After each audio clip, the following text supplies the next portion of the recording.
বলিউড তারকা কারিনা কাপুর খান, যিনি অভিনেতা সাইফ আলী খানের স্ত্রী, নতুন এক বিতর্কে জড়িয়ে পড়েছে তার নাম। কারণ বিতর্কিত ধর্মীয় ব্যক্তিত্ব মুফতি আব্দুল কাভি সম্প্রতি এক পডকাস্টে দাবি করেছেন যে তিনি নাকি কোনো এক সময় কারিনার সঙ্গে বিবাহবন্ধনে আবদ্ধ ছিলেন।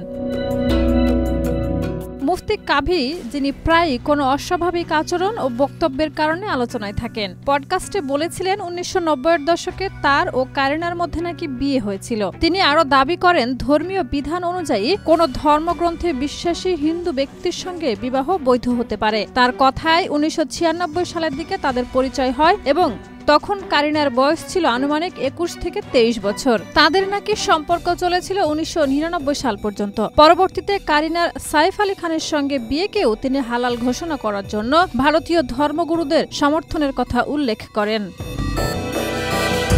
এ ধরনের চাঞ্চল্যকর মন্তব্য ছড়িয়ে পড়তে সোশ্যাল মিডিয়ায় শুরু হয় ব্যাপক প্রতিক্রিয়া। অনেকেই কাভির দাবিকে ভিত্তিহীন বলে সমালোচনা করেন। একজন লিখেছেন, কারিনা 1980 সালে জন্মেছেন আর আপনি বলছেন 1982 সালে নিকাহ হয়েছে, অন্তত গল্পটা ঠিক করুন। আরেকজন মন্তব্য করেছেন, তিনি অত্যন্ত অশ্লীল ও বিতর্কিত, এ কারণে অন্যান্য মৌলানারা তাকে বহিষ্কার করেছিলেন।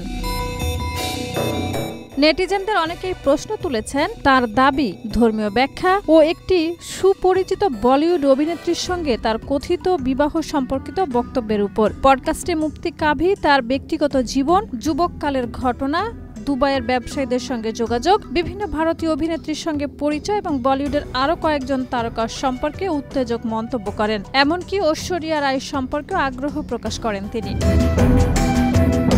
শাহিদা রুবি, মাই টিভি।